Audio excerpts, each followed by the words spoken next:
the surface, Aemond and Daemon Targaryen appear to be mirror images of one another who just happen to be on opposite sides of the Targaryen civil war. They are both second sons, ferocious warriors, and seem to be more than willing to step up to the plate when they feel that their older and weaker brothers aren't up to the tasks that face them. They are clearly designed to be strikingly similar, and House of the Dragon has already alluded to the burgeoning rivalry between them. However, what actually makes them fascinating is that they are not mirrors of one another, they're foils. And in a certain sense, they are manifestations of everything that distinguishes the Greens from the Blacks. Daemon Targaryen is the picture-perfect image of the rogue prince. He's dangerous, unpredictable, he does what he wants when he wants to. And in a family in a fictional world populated by seemingly endless wish fulfillment characters, Daemon is exactly the kind of character that most people would want to be in their wildest fantasies. The Daemon of Fire and Blood is a colder and more terrifying character than his House of the Dragon version, but the addition to his characterization in the TV adaptation definitely serves to enhance him in general. He is undoubtedly flawed and does things that are downright horrifying, but his love for his family seems to be his most redeeming quality. Frankly, the very fact that Daemon never usurped Viserys or Rhaenyra in Fire and Blood was a character conflict that needed to be explained further, and House of the Dragon did a pretty great job of explaining that. He may be toxic, abusive, and thirsty for power, but it's clear that he ultimately loves Viserys and Rhaenyra more than he loves power.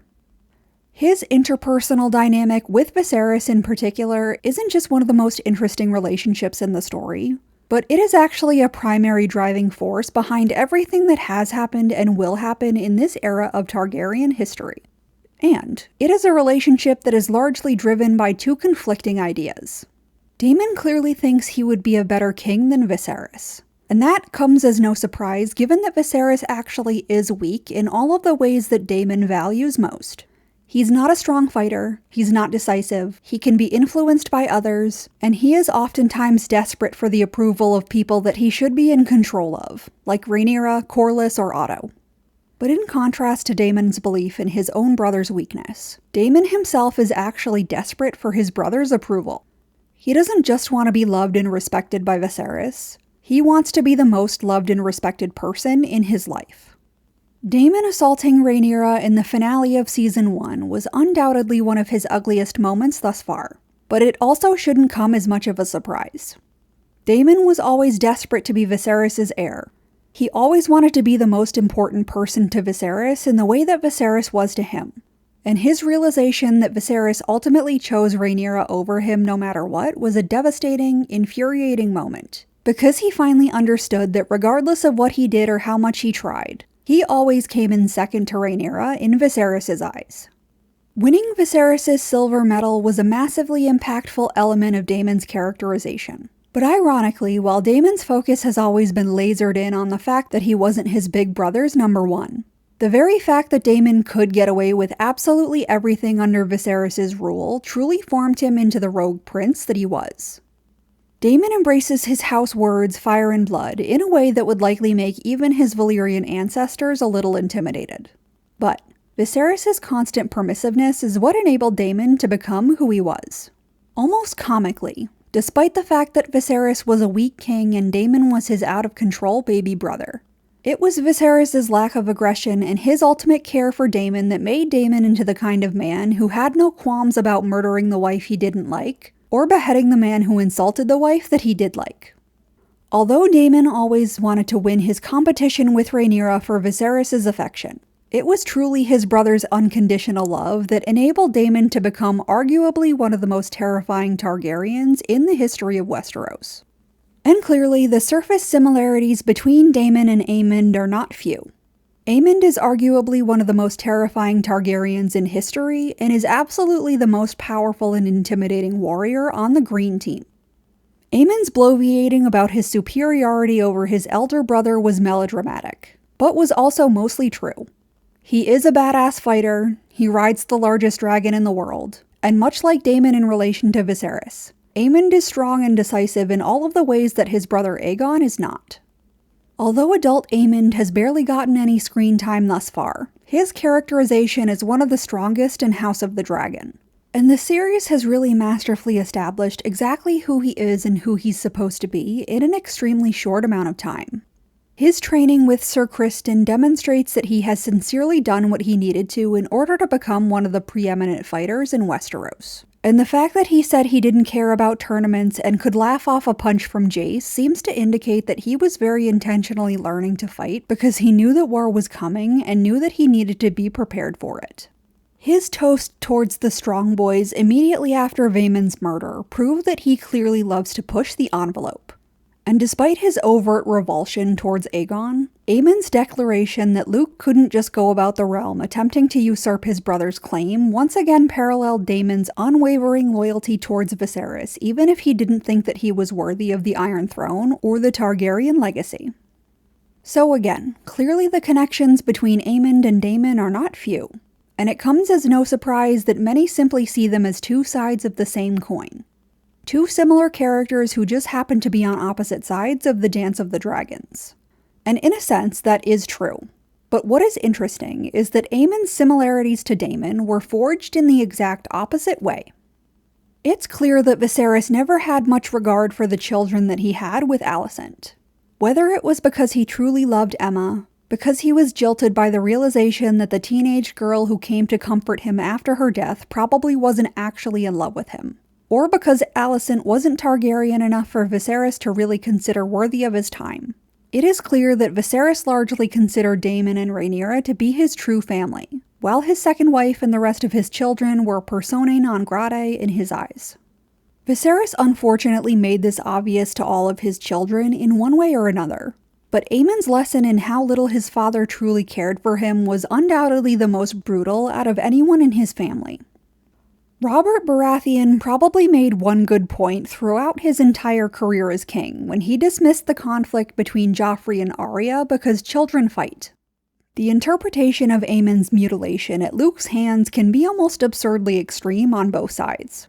But ultimately the suggestion that Aemond was attempting to murder Jace and thus deserved to lose his eye, or that Luke was trying to kill Aemond, is simply attributing forethought and malice to a situation where it really doesn't exist. Yes, Aemond shouldn't have threatened Jace with a rock. And yes, clearly Luke should not have thrust a knife towards anyone's face. But to presume that a bunch of kids fully grasp the potential long-term consequences of what they're doing is ridiculous. We don't charge or convict children with attempted murder for a reason, because they are literally incapable of comprehending the severity or permanence of their own actions. So, while Aemond's lost eye was a horrific and unfair consequence of a childhood fight was all it was. However, the relevance of this event should not be minimized, and the real importance of what happened here isn't that the kids got into a fight and Aemond paid a gruesome price for it. What truly matters here is everything that Viserys does as a result of it. At the start, Viserys seems genuinely angered by the fact that Aemond has been appallingly injured when all of the children should have been under the supervision of the Kingsguard or someone within the royal retinue. However, once it becomes apparent that the genesis of this mutilation was the fact that Aemond referenced the illegitimacy of Rhaenyra's sons, Viserys pretty much instantaneously turns on all of his children with Alicent in defense of Rhaenyra. The issue is no longer what happened to Aemond, it is that Rhaenyra could be harmed by what was said, and Viserys is all too eager to find someone to blame for it. Not only does he demonstrate an incredibly callous disregard for Aemond by immediately turning on him and looking for who to blame, rather than simply comforting his child, but once Aegon states the obvious and acknowledges that everyone is aware that the Strong Boys are in fact Strongs rather than Valyrians, Viserys simply demands that everything be forgiven and forgotten. And he declares that if the legitimacy of Rhaenyra's sons was questioned again, then whoever did the questioning would lose their tongue for the offense. This was undoubtedly a traumatic event for all of Viserys' kids who aren't Rhaenyra, but obviously Aemond was particularly brutalized by this entire event. Viserys was seemingly a detached father even prior to this incident, but Aemond learned in one of the cruelest and most violent ways possible that he was not his father's favorite, and that not being the favorite child can come with permanent and horrific consequences. In an instant, Aemond was disabled, came to the realization that literally nothing could surpass Rhaenyra's importance in his father's eyes, and had an object lesson in the fact that his father ultimately had absolute power over him and everyone in his family. His mother tried to defend him, and Viserys' loyalty to the family members that he truly loved was so deep that Aemond, a child dealing with intense pain and serious trauma, was interrogated as if he were the one who had done wrong and was put in a position where he felt he had to protect his mother, the only person who was actually fighting in his corner, from his father. Obviously, this was the moment that the Greens realized that they were completely on their own when it comes to Viserys, at least in comparison to the family members that he favored. But this experience was the most extreme for Aemond, and it likely informed everything that he became, which is a fascinating juxtaposition with Daemon Targaryen. Daemon essentially became who he was because he had absolutely no rules. He was one of Viserys' favored few, and that granted him carte blanche to do anything he wanted. Even if Viserys was upset that Daemon went to war in the Stepstones, or married Rhaenyra, or allegedly murdered Rhea, ultimately all would be forgiven, and Daemon clearly knew that. Ergo, every one of Daemon's choices and behaviors was informed by the reality that he could truly do nothing unforgivably wrong in the eyes of the king. So there was no limit to what he could do, and he simply did everything that he wanted to do. And while Aemond is clearly meant to parallel Daemon's character archetype, they are ultimately foils of one another, because even if Aemond shares many similarities with Daemon, he became that person for the exact opposite reasons. Daemon developed into the rogue prince because he was given no limits, but Aemond was essentially crushed into becoming who he was. In contrast to Daemon's unbridled freedom, Aemond became a ferocious warrior and made himself stronger and braver because he knew that Viserys had no regard for him whatsoever. So if he wanted to survive and be safe, then he had to be capable of defending and looking out for himself.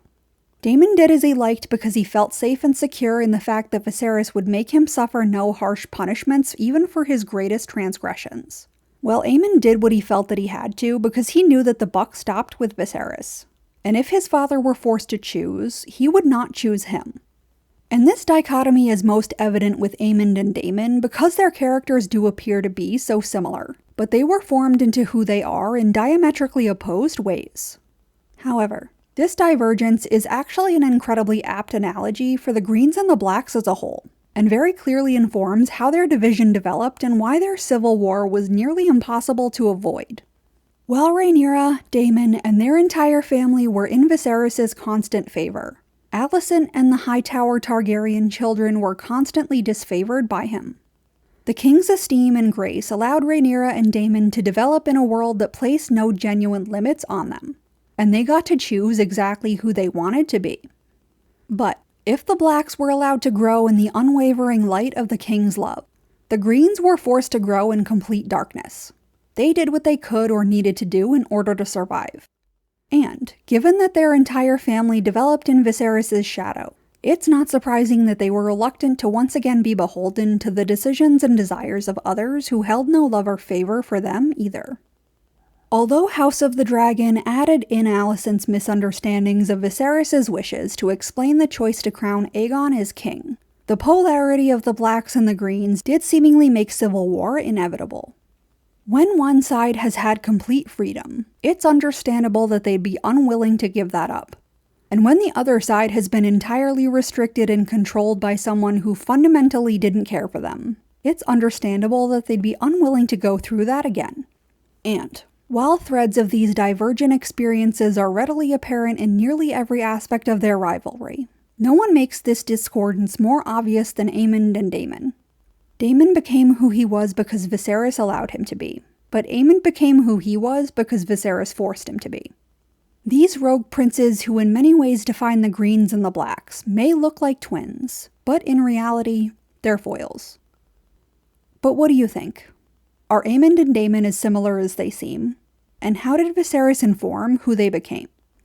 Leave your comments and opinions below, and if you're interested in more content like this, like and subscribe.